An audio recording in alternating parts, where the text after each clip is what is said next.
Welcome back, everyone. It's so great to see all of your faces. I have you all squished into a screen with tiny little tiles at the top. While we get excited about this lesson, which is the first session where we actually meet outside leaders. Here we go. So I think our visitors are actually already with us, which is pretty neato, but we will be introducing them in a few minutes.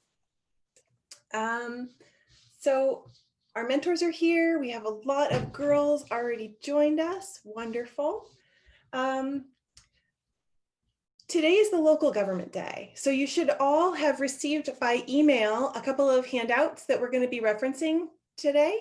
And we'll let you know when it's time to pull those out. For now, I think we can go ahead to a couple slides forward. All right.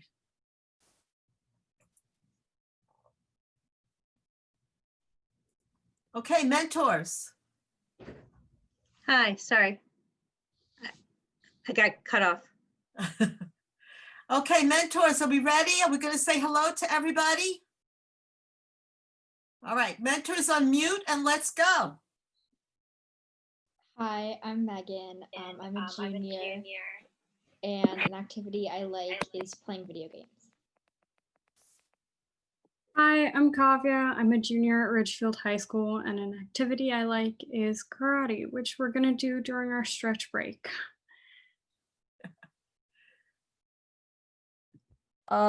Hi, I'm Bella. I'm a junior at Wilton High School, and one of my favorite activities is playing volleyball. Hi, my name is Avery, and I'm a junior at Wilton High School, and my favorite activity is probably exploring anything in nature.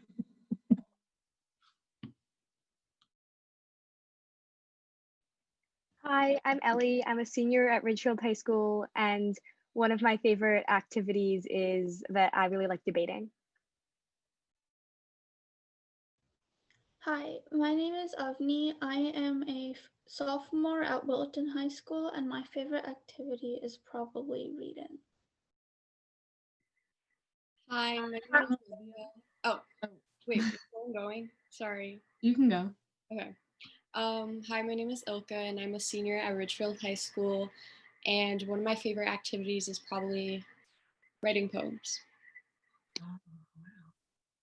I'm Olivia, and I'm a junior at Wilton High School, and one of my favorite activities is playing tennis. I'm Ela. I'm also a junior at Wilton High School, and one of my favorite activities is baking. I'm Hersha. I'm a junior at Ridgefield High School, and one of my favorite activities is cooking. Hello, I'm Natalie. I'm a senior at Ridgefield High School, and one of my favorite activities would be watching TED Talks. Hi, I'm Eliza. I'm a junior at Ridgefield High School, and one of my favorite activities is singing.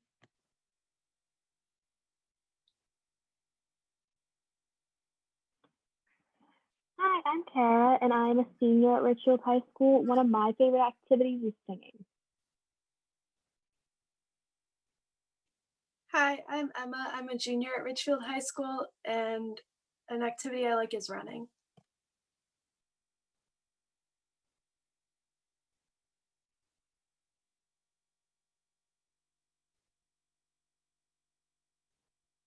Did we get all our mentors?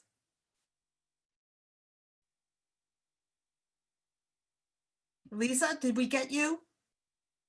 Yeah, I went. Okay. All right. Kara, you too? All right. Usually I don't. Okay. So just to give you a heads up, we are looking at what our session topics are going to look like in the coming weeks.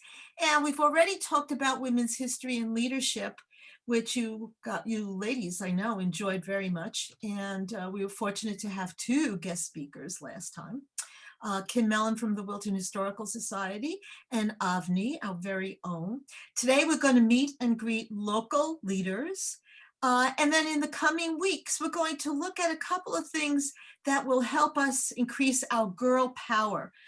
Civic leadership, public service, public speaking, debate, communications, media. Hopefully we'll have a nice visit at the Capitol, and then of course the campaign and election. So what are we going to do today besides going along fantastic drive?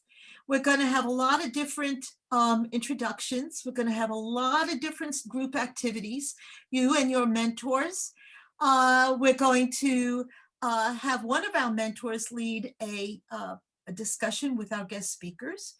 And of course, one of our mentors who will be working with us to do a little stretching. And then we'll have a question and answer period. Okay, so are you ready, Avery? Are you going to take the ball? Yes, hi. Okay, so I know we just introduced ourselves, but just in case you missed it, I'm Avery, and there's some of my interests there. I love cake decorating, playing the ukulele, exploring nature, and I also love swimming too. So for this icebreaker activity, it's the energy ball icebreaker activity. And so I'm going to start with a ball, and everyone just, if you want to take a moment now to visualize what a ball of energy looks like to you. And then I'm going to toss it around, and we're going to see how fast we can toss it around to everyone, and everyone can describe what they visualize the ball to be. So for me, the ball I'm picturing is it's more oval. It's about the size of 2 fists, kind of emitting like a golden light, and almost kind of musical. So very, very kind of high energy, and because I'm a very high energy person. Okay, so now next I'm gonna toss the ball to, I'm gonna toss it to Bella, and then we're just gonna go from there. So Bella, here you go. Okay, I got it. Okay, so the energy ball for me, I'd say it's a bright purple, kind of like purple fire. It's a little bigger than what Avery described, probably like a cantaloupe or like a grapefruit maybe. And I think it's really hot. So yeah, like a lot of energy as well there. Okay. I'm gonna toss my energy ball to Pip. So there you go. I got it. So my energy ball, what I think it looks like is it's rainbow because it has like lots of different energy, and it's like size of a watermelon, and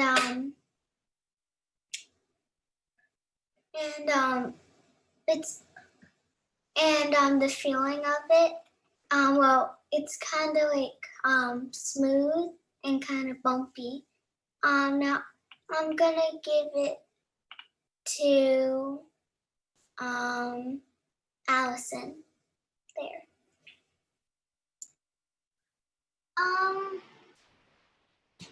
My ball would be,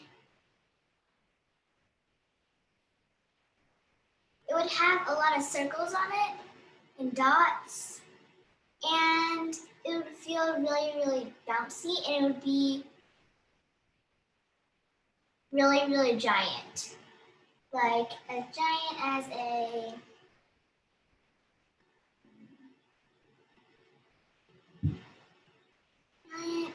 my head. And I'm going to throw it to Kinera. There you go. Okay, so my ball of energy. So it has like stars on it and like colored dots, and it's very creative and decorative. And it's very big, like a basketball. And yep. So I'll pass it to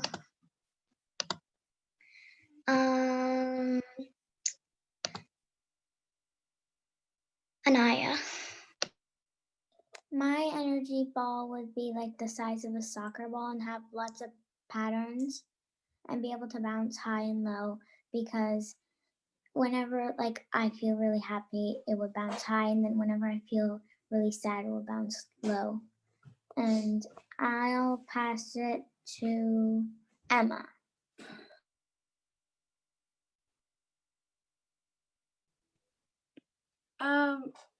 I picture the energy ball to be like the size of a baseball and orange and yellow and just like bright, happy colors and energy. And I'm gonna pass it to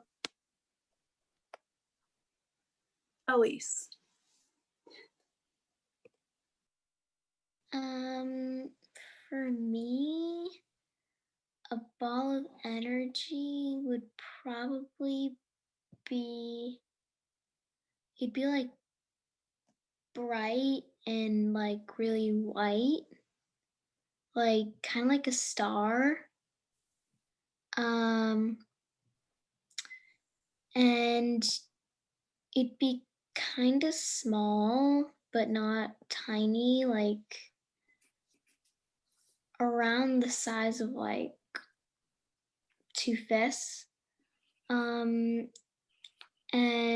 you wouldn't be able to touch it, because if you try to chase after it, it would just like speed away. I'm tossing my energy ball to Natalie. Okay, my energy ball would most definitely be bright yellow, because I'm usually mostly energetic when I'm happy, and it would be the size of a beach ball. I'm tossing my energy ball to Ellie.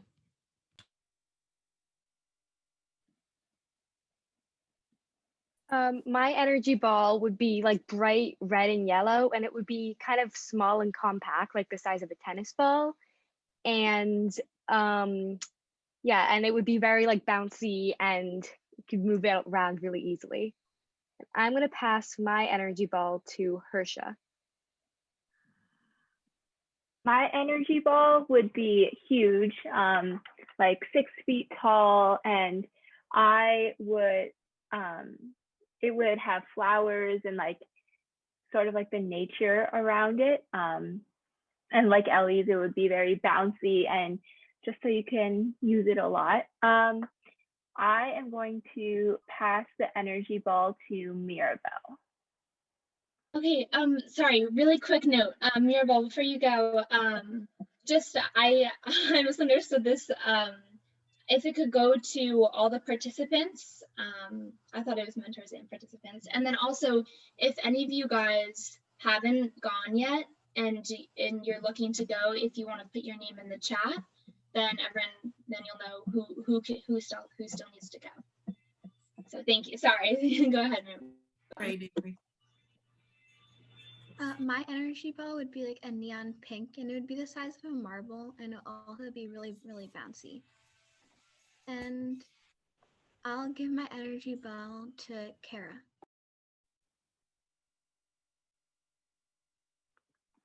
So my energy ball would probably be bright pink with little white stars, and I would say it's probably about the size of a soccer ball. And then also, like Ellie and Hersha's, it would definitely be bouncy and full of energy. Let's see, who still hasn't gone?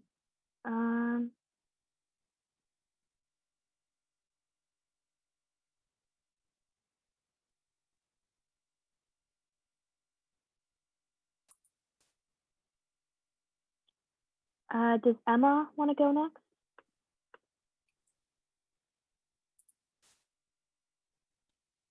Oh, I already went. Oh, sorry.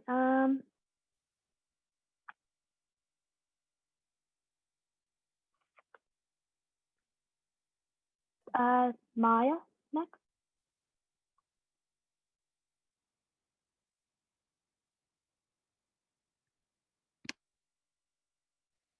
Avery, do you want to go?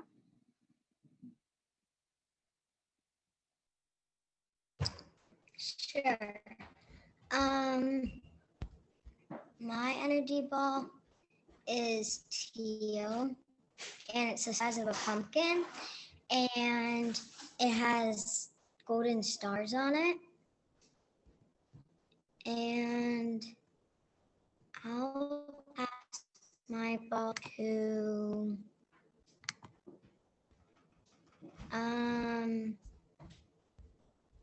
Eva. Okay, so my energy ball is about as small as a lemon, but it's bouncy, and I think it'd probably be a green and blue, like marble color scheme. And I'm going to pass my energy ball to Marina.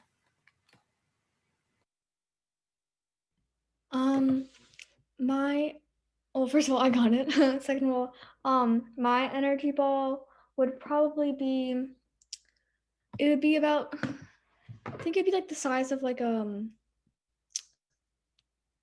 know, like a croquet ball. I don't know if you know what that is, but like around, yeah. And it would be light blue and very shiny and really light and like movable. So yeah. I like to pass the ball to Evelyn.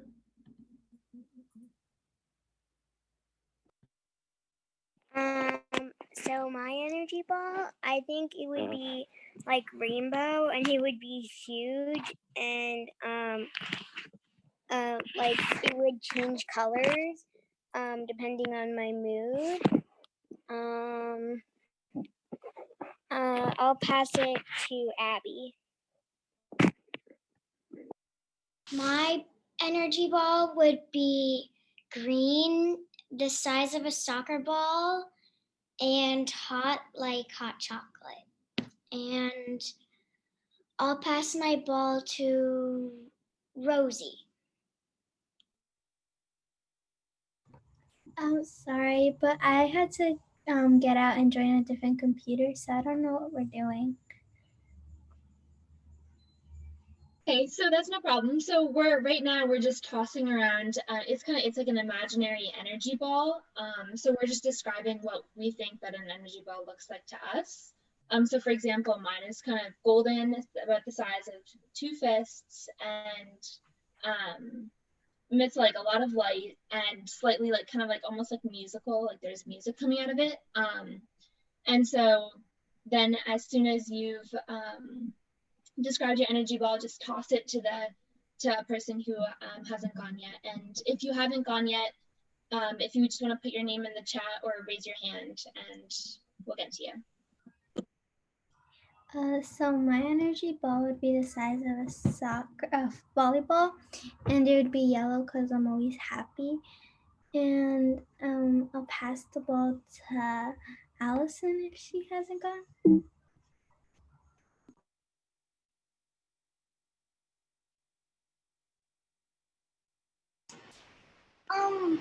Me?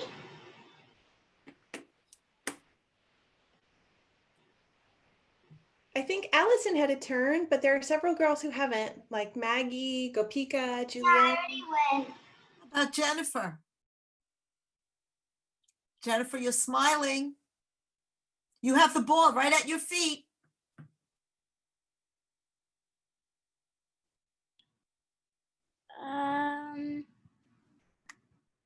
Wait, can you hear me? Yes. Okay. My energy ball would probably be small because I'm not energetic. And I don't usually get mad, so it wouldn't be hot. It'd probably be like warm. And mine would be blue and white because I like the colors blue and white. And Catherine's gonna go next. Catherine, do you want to go? My energy ball would be rainbow with white dots on it, and it would be very big and cold. I'm gonna pass it to Allison.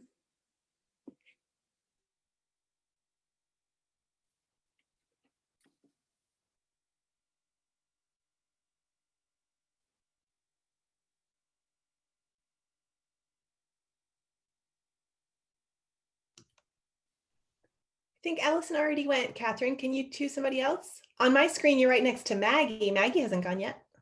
Okay, Maggie. My energy ball would be the size of a mango because I like mangoes, and it would be edible, filled with candy, and it would be very colorful. And I'm going to pass it to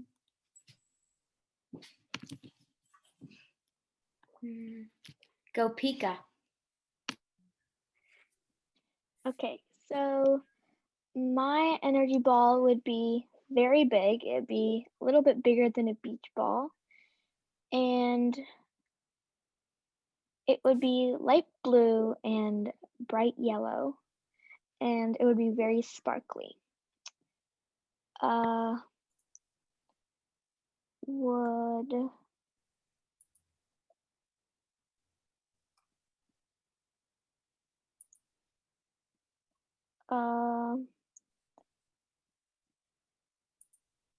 is there anyone who hasn't gone yet? I think Julianne. I haven't gone yet. And Stephanie hasn't gone yet either, I think, right, Stephanie? Okay, And then I guess- Ayla. And Ayla. Okay, so Ayla can go. And Hannah. My energy ball would probably be like the size of a marble, and it would be tie-dye with sparkles everywhere. And I will pass mine to Eliza. My energy ball would probably be the size of a ping pong ball. Oh, I think you have to get closer to the mic. Oh, sorry. I'll just talk louder, I guess, because this happens a lot. So my energy ball would be like the size of a ping pong ball, and it would be like the color of fire, so like red and orange, and it would be like kind of like electric, like almost like lightning or something. And who hasn't gone yet? Julianne? Okay, Julianne, you can go. My energy ball would be like the size of North America. And then it would like turn into like be able to fit in my palm. And it would be like full of lightning and stuff.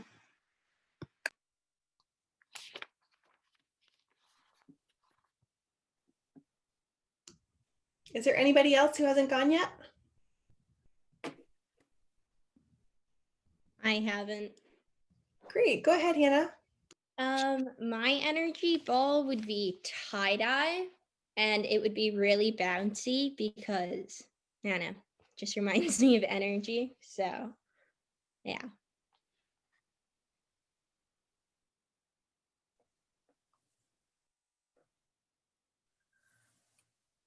Okay, has everyone gone? Or is there anyone who hasn't gone, who wants to look through the names? Okay, well, if everyone's gone, then next we're going to be hearing from Julianne Nunes, so Miss President U.S. Wilton. Actually, in the interest of time, let's skip ahead to slide 7 and let Mrs. Gunther present for now. And then if there's time later, we can come back to Julianne. Okay? Okay, I'm going to make one mention. And does anyone know about the Girls Elite Challenge, video challenge? Okay, Gopika, can you, in just in 30 seconds, can you tell what the topic was? My topic that I chose? Yes, and why you chose that? Okay, my topic was reading, so how we should involve reading more in our community, in our schools. And I chose this topic because I love to read. It's like a very good, it's a hobby of mine. Great, great. Okay, thank you. We're going to try and get back to the video for you girls later on. But I want you to think for a moment, who makes decisions for our community? What do you see there in that little triangle? Abby?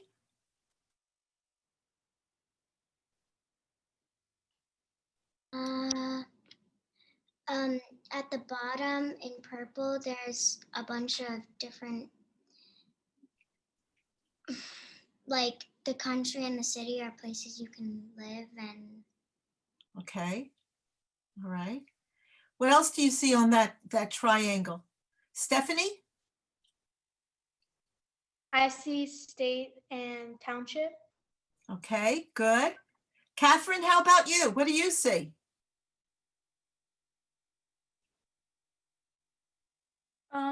I see the state and the federal. Okay, good. And who's on the top always?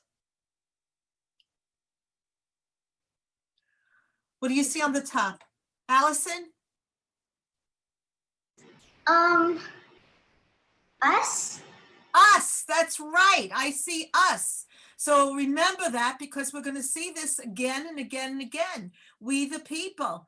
Okay, we're going to zero in on the bottom part where everybody was saying, what is that? And we have 3 sections that make the base. That's where we are. We have a county, a township, and a city. So can anybody give me an example of a county?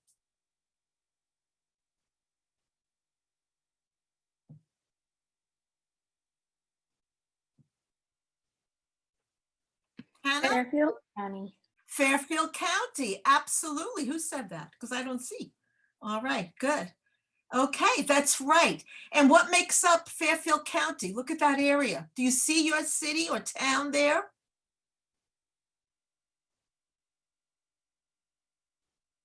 Who's from Stanford? Do we have anybody from Stanford? Can they raise their hand? I can't see. I don't have enough. All right. Anyone from Danbury? Aha, good, Jen. Anyone from Wilton? Anyone from Ridgefield? Yes, Wilton.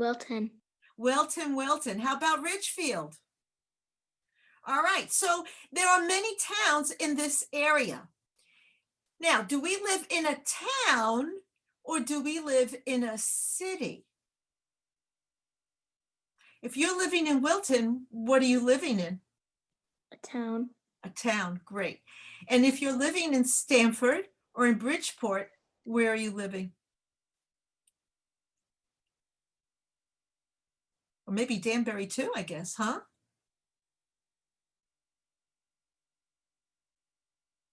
Well, there's only one left. What could it be? City. Ah, good. That's it. All right, let's find out all about this little crazy town that we are in. Now, we have several people from other areas besides Connecticut, and please bear with us while we use this as an example. Okay, we're going to skip this, ladies, or not? Anne?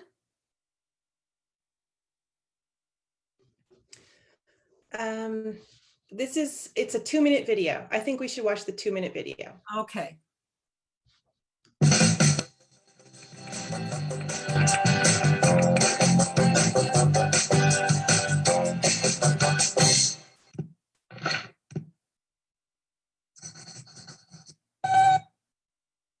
The mayor's coming to talk to students. But Moby, it's important to be involved in our local government. What is a local government? A government is a group of people that sets rules and runs a community. Right, Moby. We have a student government that helps improve our school.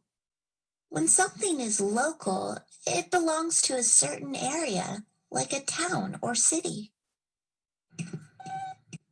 The local government can do a ton of stuff for a community.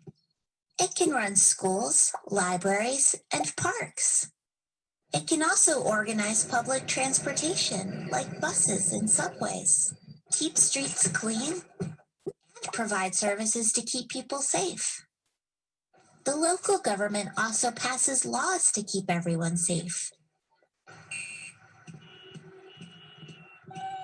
You're right, it takes a lot of work to run a community. People and businesses pay taxes to help pay for all the services. Tax is a fee paid to the government. Who leads the local government? That's the mayor, Moby. The mayor is an elected leader of a town or city. People learn about concerns in their communities, and they vote for the person they think will make the best mayor. The mayor has an important job. The mayor solves problems in the community. Many cities and towns also elect people to a council. A council is a group of leaders that makes laws and helps run the community. The mayor and the council work together to make sure the community runs smoothly. They can also work with the county government. So I'm going to stop it right here because we have a lot of things to talk about today and we have 2 guest speakers. So let's just look at this for a moment. What do we know about our local government? Does anybody know anything about your local government? Catherine? Our local government is kind of, it's our town, and we all get to decide. We all get to decide the things that happen in our town, not just leaders. Okay, good, good. Others? Any hands?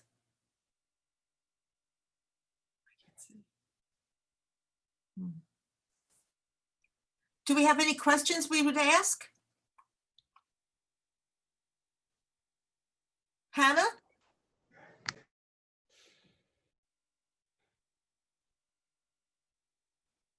I don't have any right now. Okay, that's good, because let's see. If we had questions, there are a couple of questions we probably would ask. Our government keeps us safe. Oh, I love that. Okay, good. Who's in charge? What kind of services do you have in your community? Why are they important? Do they meet the needs of everyone who lives there? How do we pay for these services? And yes, I like that. How do we keep everybody safe? So let's find out more answers to these questions. Hersha, you ready? Yes. All right, it's all yours. Here we go. Ladies, meet Hersha. So I've been part of the program for 4 years now. I did the program when I was in 8th grade, and this is my 3rd year as a mentor. So one of my favorite sessions is always the local leader session, because you see strong female leaders that are leading towns right around us, or even strong female leaders in Ridgefield. So today we have 2, and they're both First Selectwomen. One is from Wilton, Connecticut. Her name is Lynne Vanderslice. She has served as First Selectwoman since 2015 and has been on the Board of Finance as well. She was also a financial management executive. So welcome, Ms. Vanderslice. We also have Julia Pemberton, who's the First Selectwoman of Reading. She has been First Selectwoman for 7 years, since 2013. And she served on the board for 4 years before being elected. And she also served on a board of education. So welcome to both of you guys. We're so happy to have you here. Thank you. So we're just going to be asking some questions because when I was a participant, it was really inspiring to hear your stories and what you're doing now in your own town. So the first question, you guys can decide who wants to go first, but so could you just tell us about what you do now and why it's important to your town? So why it's important to Wilton and Reading? I guess I'll start, Julia, since I'm first on the list. So I am the what is called the Chief Executive Officer or the CEO for the town. All of the town departments report to me, and I'm responsible for overseeing the management. Now in Connecticut, the schools do not report to the first Selectwoman, so that is separate. I know many of you are at the Wilton Public Schools, and that's the Wilton Board of Education that oversees the schools. But areas that I do oversee would include such as DPW, which is responsible for paving your roads, Park and Recreation that runs many programs you may have attended, or if you use any of the playing fields, all of those other town services. I guess why are they important and why is my job important? Because residents expect safe roads, they expect a safe community. When they dial 911, they expect the police to respond, they expect the fire department to respond. And they expect this all to be done in an efficient, cost-effective manner. And that's another big part of my job, is to put forth a recommended budget, which I'm not sure if you're familiar with budgeting, but when you budget, you project all the costs that you are going to need to run the town. And that is something that I'm responsible for, all those town departments. And as someone said, I forget what your first name, last name, Bauer, you said in your town that the residents get to participate in the decisions. And Wilton is the same. We're a town meeting form of government, which means once a year, the residents come together, those that are eligible to vote, and make a decision on the budget. So that's kind of an overview of, in general, of what my position is. Julia? Lynn covered a lot of it. Reading, yes, so I am the first Selectwoman in Reading. I've lived in Reading for 31 years now, and I am almost a lifetimer here in Connecticut. I grew up in Western Connecticut, and I've lived in this area for most of my life, with the exception of leaving for college. So, and being born in Manhattan, so kind of a New Yorker under there. But at any rate, we also have a town meeting form of government in Reading. We are a smaller community than Wilton. We have about 9,200 residents.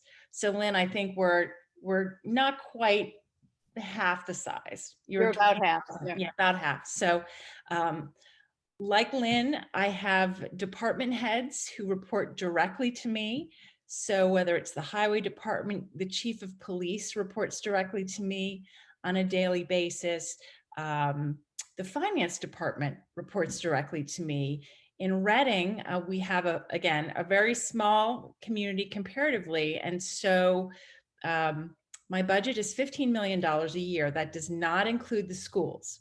We roll the schools in, which again, why is local government important? You have control over the decision making when you vote for us, and when you vote on your budget.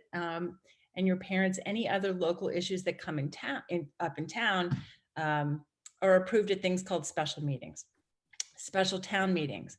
But in a small community, we retain a great deal of control over the very small financial aspects of running the government. For instance, I sign every check. So every bill that comes into the town of Reading that results in a check, I sign. So I know exactly where the money is going. In fact, it takes 3 signatures on a town of Reading check for that check to go out the door. So that helps us to ensure that your money is being spent wisely. All of the receipts are attached, and we ask a lot of questions. That's important because, as Lynn said, it costs a significant amount of money to live in Connecticut, and you need to be assured that your tax dollars are being spent wisely. And so I think I will stop there. Lynn covered most of the other things. That's the beauty of going second.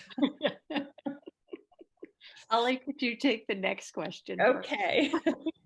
Well, the next one's a little more like personal to experience rather than just kind of what you've been doing. But so was your experience in middle and high school, and how did it lead you to where you are today? All right, I'll take this one first. So as I said, I went to school in Weston from kindergarten all through high school. So some of you may know students at Weston High School. I would say my experience in high school was very important, but my interest really started at home. I had parents who were very active in the community. My mother was an educator and served on the Board of Education in Weston, and my father was an attorney. So our dinner table conversations revolved around what we were reading in the newspaper, the New York Times, even when I was little, and what we were seeing in the news, which back then for me was really Channel 13 public broadcasting and NPR. So those were dinner table conversations, and that interest carried into school. And my favorite classes were government and history and psychology, and that continued into college. So I did not serve in student government in middle school or high school. And I think that's an important point to raise, because the reason I did not do that is that I'm very shy. And public speaking was terrifying for me. And that really kept me from doing those sorts of things in middle school and even in high school to some degree, and continued into an adult. When I first became active in government in Reading, I had to learn to overcome that. And so we can get into that a little bit later. But so that's my background, and that's how I came to be involved in government today. Right. Nice to learn all that about you, Julia. We worked together, but I didn't even know you grew up in Weston. So there you go. So I actually grew up in Massachusetts. I grew up in a town of about 12,500, probably 45 minutes outside of Boston, but Boston was very, very far removed from us. We were just a small town, 6 kids. I think being the middle child of 6, it probably had the biggest influence on who I am today. I don't remember middle school very much. I can't even remember who my 7th grade teacher was. I'm not even sure about my 8th grade. So I don't know that, I don't think I was as confident in middle school as I was in high school. I babysat beginning at the age of 8. I didn't grow up in a household with a lot of money. And so if my sister, I wore my sister's hand-me-downs. If I wanted something different than my sister's hand-me-downs, I had to pay for it myself. So I became a mother's helper at the age 8. I know that sounds incomprehensible nowadays, but it's true. By the time I was age 11, I was babysitting as a regular babysitter for a family of 3 boys. And I was there the night the 4th boy was born at the hospital. So I had a significant amount of responsibility at a very young age. But we lived in a neighborhood where the houses were very close together. So if I ever had a problem, I could always get my mother down there quickly, but never really needed her. So I think that shaped me a lot. And then when I came into high school, the other thing I will say is I was young. I went to school a year early. I would never recommend that because you are a little bit behind in your confidence than the other students. But I would say when I was a sophomore in high school, I became a lot more confident. I ran for student council. I ended up being an officer in student council. I was actually the first student ever to serve as a representative on the Board of Education. It was a new initiative that the Board of Education did, and I ran for it school-wide and won, which I found quite shocking. But that was really interesting back then because my parents were also very involved in our community. We kind of knew everybody. And all of the individuals on the Board of Selectmen for as long as I could ever remember were male. And so same with the Board of Education, but the year that I was on as the representative was also the first year that there was a woman on the Board of Education. So that was really interesting for me to see a woman in that role, because most of the women in our town, everybody had a large family and the mothers always stayed home, and that woman worked. So that was the first experience I had with a professional working woman. But I think the interest that I had developed in student council, I loved doing all that, and I had some natural leadership qualities that I hadn't understood when I was younger. And so I think that experience and the strong sense of service to others that was instilled by my faith led me to get involved in a number of nonprofit organizations in Wilton, and then get involved in government. Wow, those are really great stories. How you guys all it's so amazing how early experiences can really shape how you what you become when you're older. So what are so it being election year and with coronavirus, so what are the most important local issues you're facing now, and how are you involved in them? Well, I would say, because you've mentioned coronavirus, one of the major or most important things we're involved in right now, at least in my community, and I'm sure statewide, other leaders would agree with this, is helping to ensure that our government services are provided while keeping people safe, and helping to lead the way for individuals who need to know how to keep themselves safe and others. So for instance, in Reading, as soon as the coronavirus became a big issue in New York City, we began to take the matter very seriously in Connecticut. And along with many other towns around us, we closed our doors, I think it was March 13th, and I sent everyone home so they could be safe and stay at home. And we asked everybody in the public to do that as well. And we had terrific cooperation in the town. So certainly that is a major issue now, as we are more open and are working to make sure that we provide a safe environment for the presidential election, which is coming up in, my goodness, how many days is it? 12 days now. So that is a major undertaking. And Reading is a very small town hall, and many of us are pitching in to help our town clerk. Again, opening those absentee ballot applications, making sure ballots get out on time.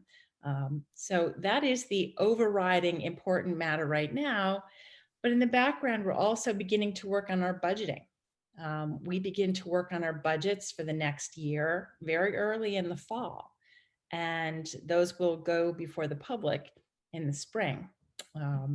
Another important function that's ongoing all throughout this virus is, again, public safety, the roads. Everything has to continue to function even while we have this virus going on around us. So we work very hard to be sure that we're continuing to provide those services and doing our best to keep everyone safe while we do it. So I would agree with Julia. COVID is the #1 issue right now. Wilton was the first town in Connecticut to have a positive resident, not a distinction we were looking for. But what we all quickly found, and I know Julia, the same thing, is you had to rethink how you did everything, just as you're all in school, as the schools have had to rethink. So that has been a big piece of it. And as things are reopening, there are actually a lot of decisions that have to be made about, say, the use of the sports field. And are we going to allow fall sports to be played, youth sports, and those type of things? So there is, At sometimes we were meeting as an emergency operations committee 3 or 4 times a day. Now we're down to meeting with less frequency, but there is on a daily basis often some question, some issue that you have to resolve related to COVID. So that has added a whole layer to our jobs, that wasn't there before. We're also very focused on having a safe election. We are just starting our budget too, which is very difficult because we have no idea, what the future is going to look like, when there'll be a vaccine, when will you ever be going, back to school. I don't know if any of you are now full time in school, but I doubt if most of you are. And those are kind of the things we're going to have to think about. The other thing in Wilton, 20% of our revenue is paid, which are taxes, are paid by businesses. So that means 20% of the cost of all of the services that are provided through the town are paid through businesses, and 20% of the cost of the education for the students in Wilton are paid by businesses. So we are very concerned and focused on what can we do to help our businesses continue to stay in business and be viable after COVID. I'm sure, you all are going shopping less in person. You're doing everything less in person, and that makes it difficult for the businesses. So we want to make sure that our businesses are healthy as they can be when we come out of COVID. So, and the other thing I would say is as we go into the budget, it's always a balance between what people want versus what they're willing to pay for. And that's, a big part of our budget planning right now, especially when there's so much uncertainty about the businesses and some of the residents.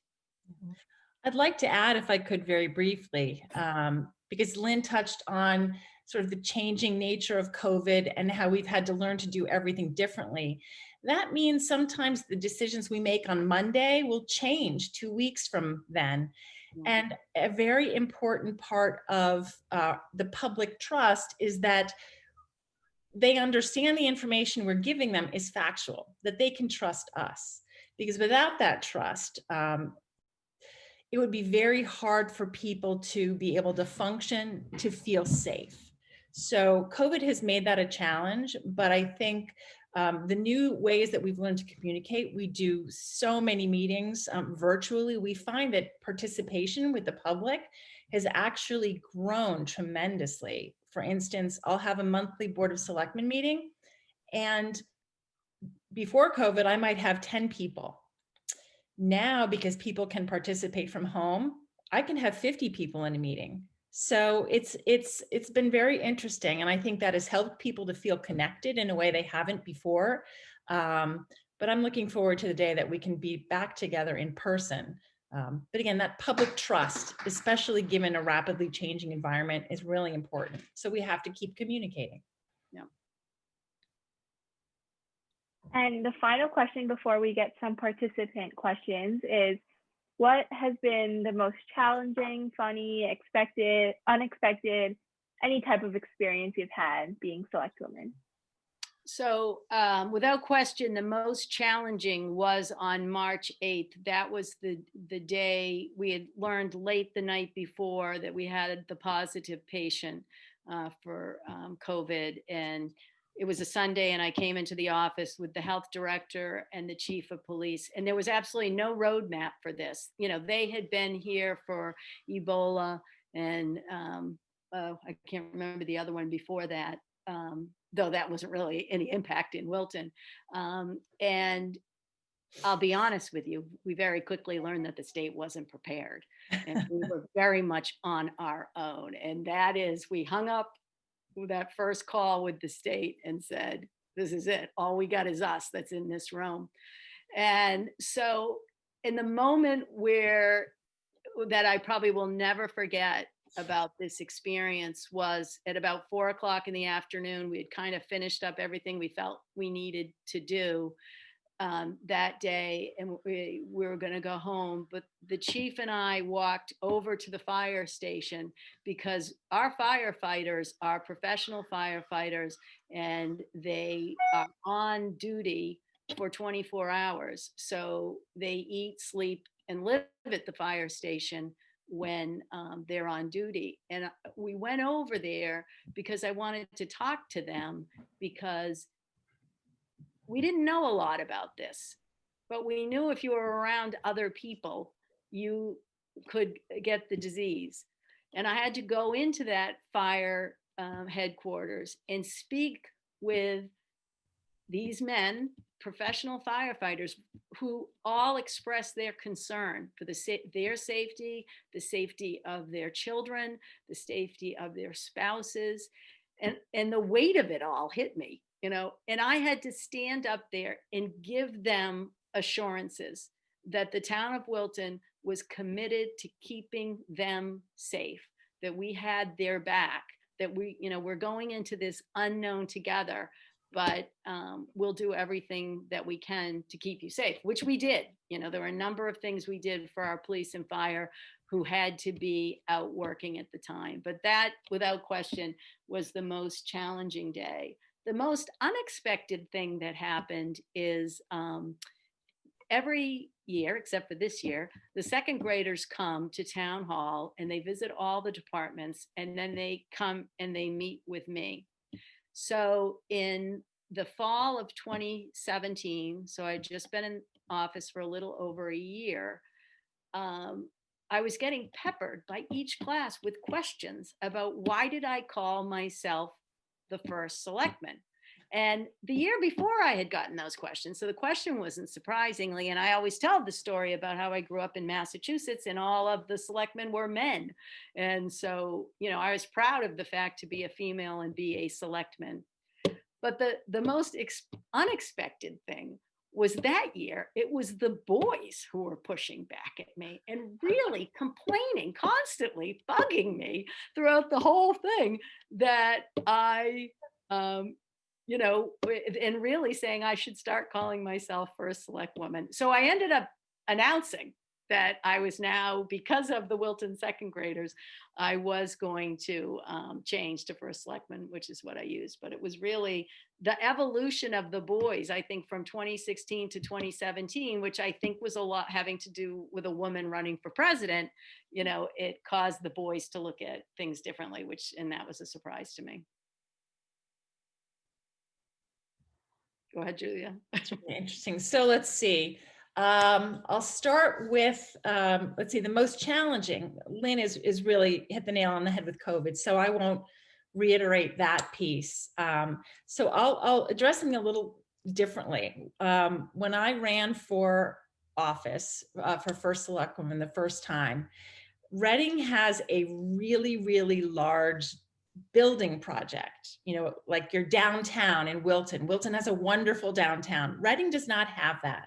Reading is green and we live 2 acres apart, but we really don't have a main street area where there are small shops and you can walk around. And although we do have some restaurants and coffee shops, but it's not the same. And so we have this really large factory area of broken down buildings that had been sitting for, my goodness, almost, well, since 2002, really. Some gotten better a little bit, but nobody knew why the project had fallen apart. And so that project is really important to my town because we are all, unlike Wilton, residential. So almost 100% of the property taxes that support government services in Reading are paid by people who live in their homes. And so in order to keep Reading affordable, we really need to grow an area where we can bring business into Reading. And this factory area is the only place that we can do that. So I liken it to my Rubik's Cube. And it's taken, my goodness, from literally day one to just a little, I don't know, maybe 2 weeks ago. to begin, actually, after a lot of time in court, to put that property in a position where the town could actually do something with it. So I know that's a little complicated, but imagine you're trying to build a house and you put the foundation in, and it takes 15 to 20 years for you to begin to put the frame in. So that's kind of like what that is. So it's a Rubik's Cube to me, and I'm still working on it, but that's been my biggest challenge, other than things like emergencies and COVID. Does any participant have any questions? You can just unmute and say them, or type it in the chat.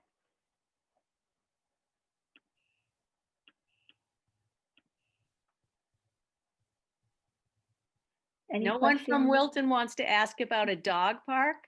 Oh. I always get that question in Wilton. I could share a funny one, a funny situation that's actually pretty serious, but has to do with goats. I don't know, Lynn, have you heard about our goats in Reading? I have not. You've not heard about the goats. That's actually a big issue here. We have a woman with about 100 goats. Oh, wow. That roam in the road and eat everybody's landscaping. Big issue. We don't allow goats in Wilton, though. There are people up at Gambler Farm that you know we overlook. Come on up here.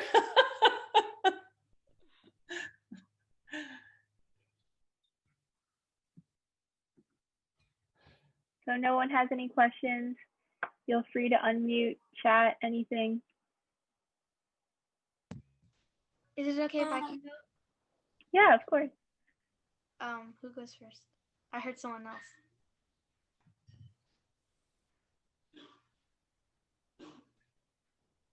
You can go ahead, Catherine.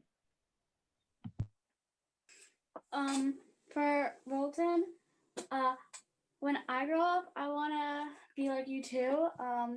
How did you first get started to the first woman? So Catherine, you're from Wilton?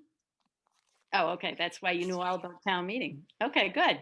So I think the start of it was when I began volunteering in town. I volunteered for the Wilton Library, and then I had a leadership position there. I'm not sure if anybody's familiar with the Better Chance. That's an organization that's in Wilton and a couple of other Ridgefield. So I volunteered there and became the president. So it was really getting involved with those type of things.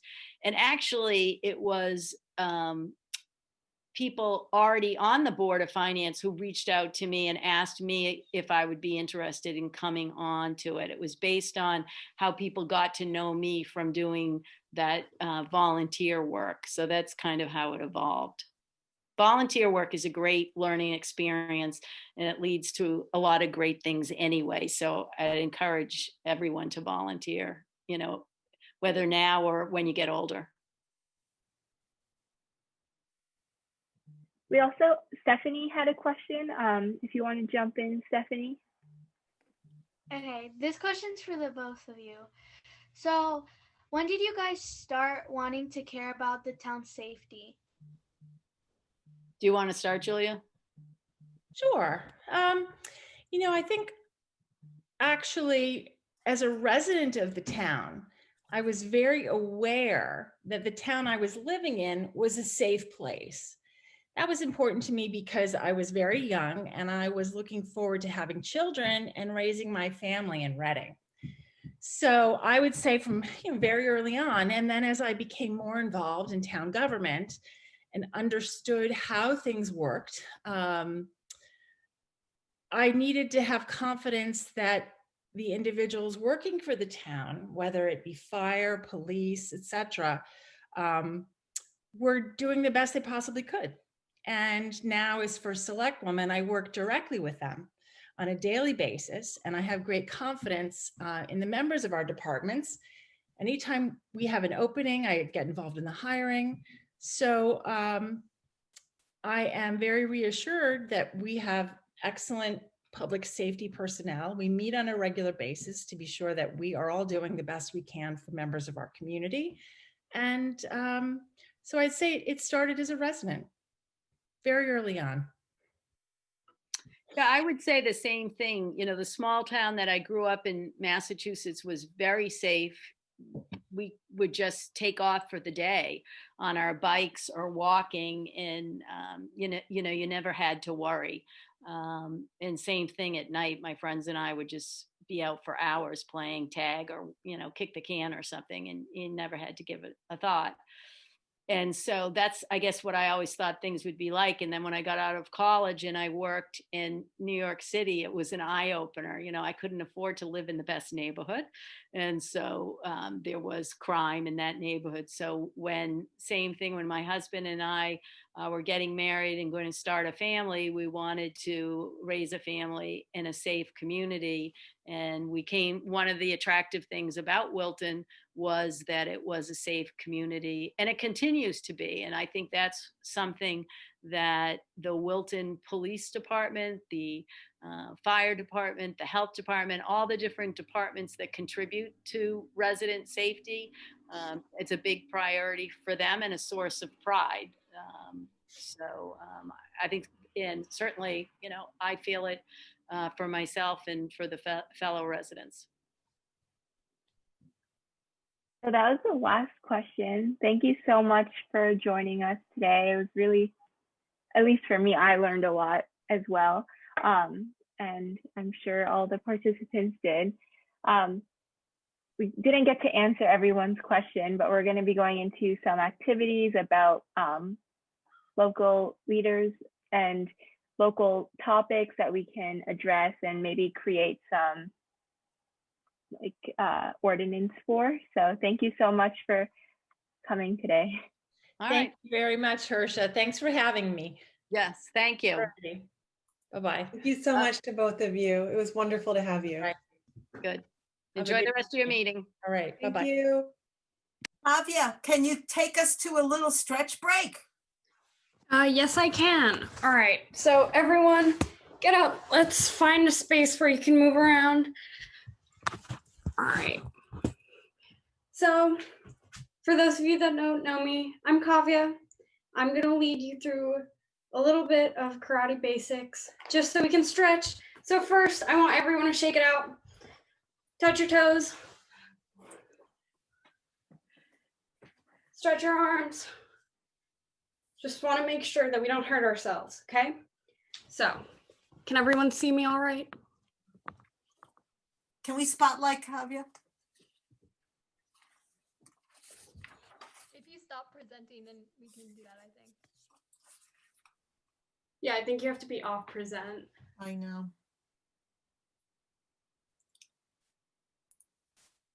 Okay, you're on. All right, awesome. So, who knows what a front kick is? Does anyone know? You can just shout out. I do. Awesome. Can you show me your best front kick? Wow, that was awesome. You're so flexible. All right, so everyone who doesn't know, first, I want you to pick your knee up, and I want your knee to be level with like your belly button, if you can get it up that high, okay? And then all you're gonna do is you're gonna kick straight in front of you like that. So really fast, I'm just gonna do it as one. So it's gonna look like this, okay? And then in karate, we do something, it feels kind of silly. It's called a ki. When you do a punch or kick, you gotta go, ait. So when I do it, it looks like this, ait. And the reason we do that is so you can remember to breathe when you're doing it, because if you get hit and you breathe out, then you won't get the wind knocked out of you. So that's a really important thing that we do. You have to remember to breathe. So I'm gonna teach you guys the very first combination that you learn ever when you go to karate. It's called 6 combination. Don't ask me why we start at 6. I have no idea. So you're just gonna do that front kick like this, right? And then cross your legs, and you're gonna jump out of it. Awesome. Who wants to show me that? All right, Avery, go ahead.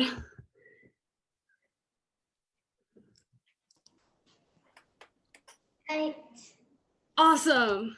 Good job. Who else? Come on, someone else. Catherine, I see you doing it. You want to unmute for us? Okay, that's fine. See Maggie. All right, ready? And who knows how to do a front two knuckle punch? Does anyone know how to do that? No? Okay. So I want everyone to take their hand and make a fist, just leaving out their thumb for now. And now we're gonna put our thumb in what's called the safety zone. So you wanna put your thumb over your 4 knuckles like this. And that's so you don't hurt yourself. Because if your thumb's up here, or out here, or out here, you could break your thumb, and that's not fun. You don't wanna do that.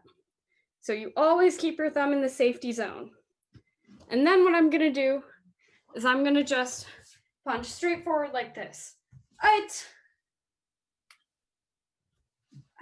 So you can do it with both hands. Perfect. And I want you to punch straight in front of you. So pretend you're punching your face. If you want to go at face level. Does someone want to show me that? Show me your best front punch. Strong as you can.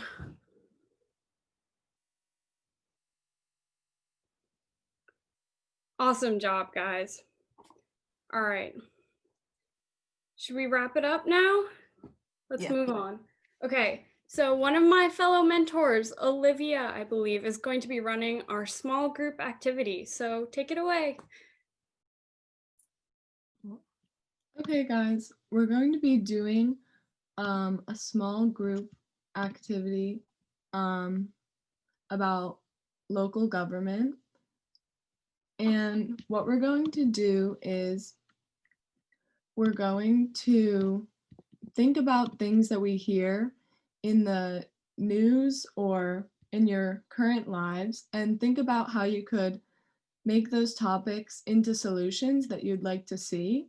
And so you're going to be put in groups and you're going to pick a topic or idea and you're going to talk about how you would make that happen in your town.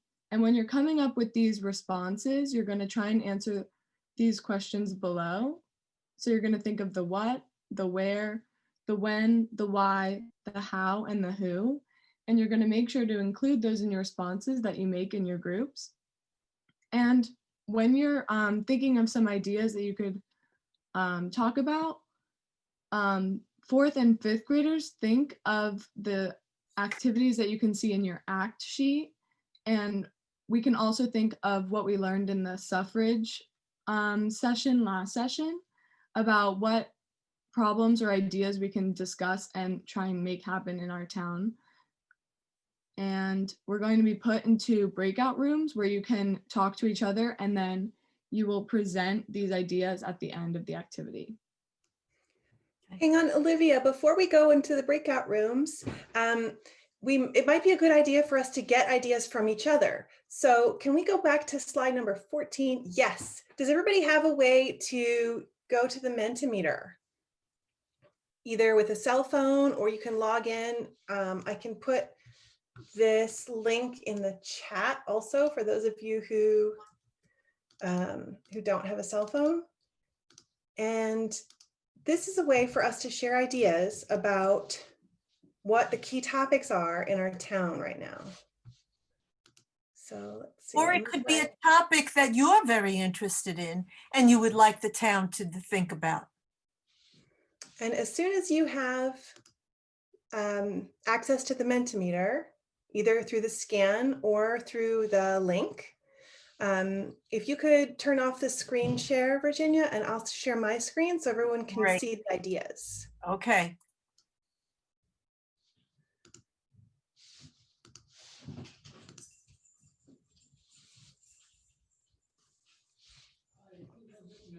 Oh, look at that. I got on. Good.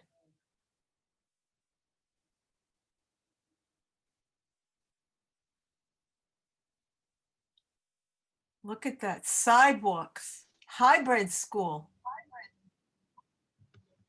Remember, Lynn also said dog park was a big one. There it If is. you want to put in more than one answer, you can put in as many as you want.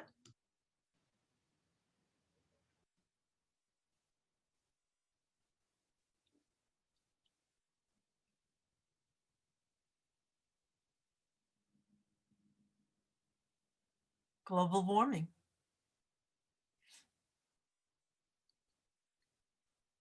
Affordable housing, recycling.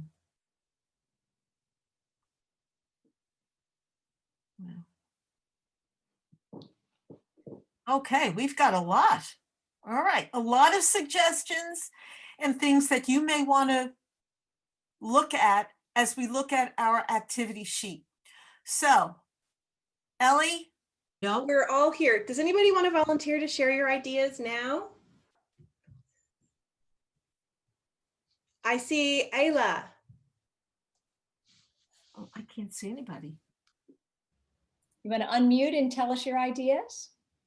My idea was a big problem was that some people are all online for school and they have internet problems and then they miss part of classes or the whole class. And it's important because people will fall behind and then it's hard to catch up again. Okay. So internet stability. Access. Wow. That's This is- super important right now. That was really a good one, Ayla. Thank you. Anybody else? I have one. I have one too. Okay, let's get Stephanie? I see Stephanie's hand. Go ahead. So my idea I was thinking about is women rights. Okay, good. Good.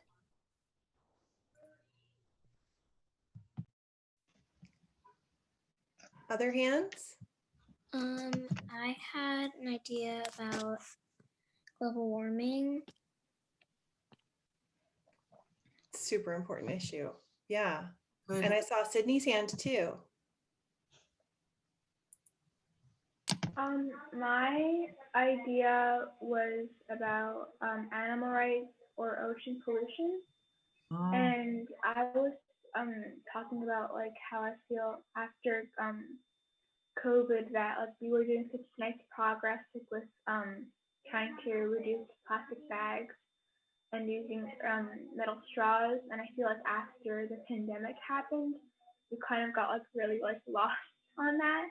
True. So I was thinking like maybe we should like start bringing that back. And I have seen some stores like start to bring back the plastic the paper bag stuff.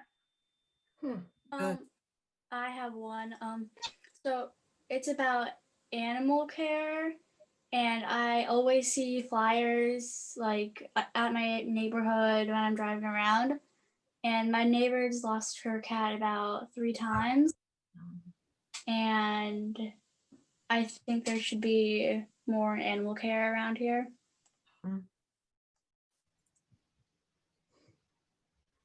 These are great ideas, ladies. Wonderful. Thank you for sharing. I'm sorry we don't have enough time to hear from everybody in this feedback, but if you want to fill out your forms, we could maybe share them.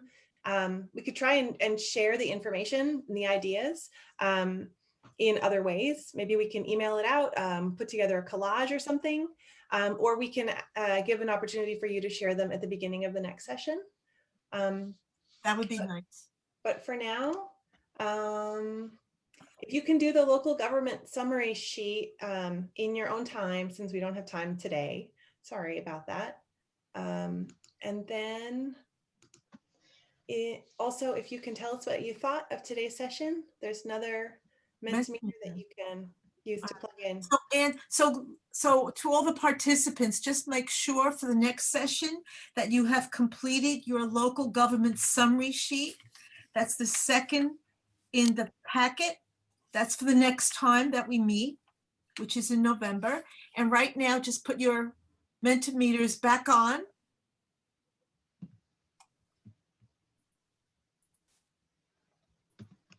And we need music.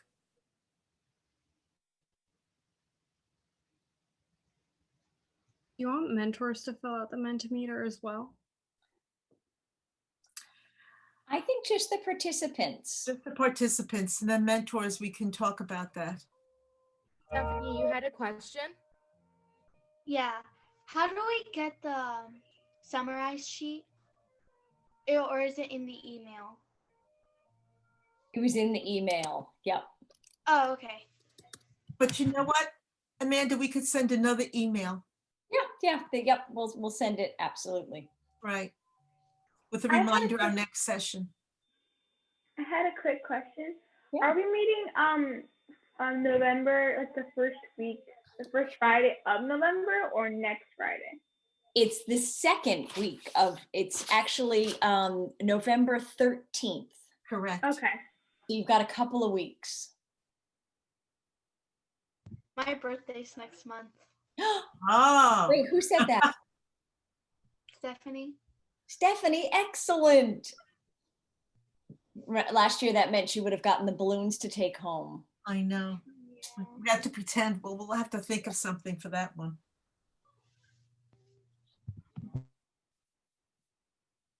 My birthday's next in November too. Really? Who's that? Catherine Brower. Catherine Brower. So are you? We I'm just thinking, figure you out guys are all these birthday girls. Yeah, mine is as well. I'm here. All right, so we have an idea here. I'm getting an idea how we could celebrate virtually. I also want to just plant a seed in your heads that if you had a question for one of the ladies who was here today, or if someone who is the first selectman or the mayor of your town, and that leader was not invited to be part of our session today, if you have questions for those people, they have email addresses and they really love to hear from their constituents. So if there's a question that's burning in your brain that you really want to ask, they would love to hear from you. It doesn't have to be through Ms. President. It can be through your email or writing a question to the newspaper in your town, and they can publish those questions for your leaders too. So it doesn't have to be through here, but you guys should feel empowered to be able to reach out to your local leaders and ask them questions whenever you have them. Dog park or no? And with that, I think we have one more. We have one more very important person. Oh gosh, sorry. Thank you. Thank you, everybody, for a wonderful local leaders session. We're going to see you on November 13th at 4:15. And remember, Anne, you want to do this quote? I'd like one of the girls to read it to us. Let's do this. Let's see. Who's a girl that we didn't hear from much today? I see. How about Anaya? Anaya, can you read this to us? Okay. Women belong in all places where decisions are being made. And who said that? Ruth Anaya. Bader Ginsburg. Yeah. Excellent. Excellent. Thank you. Thank you, ladies. We'll see you. You need a big round of applause. You guys are awesome. Bye, thank you. Bye-bye, guys. And Bye, thank you. See you next time.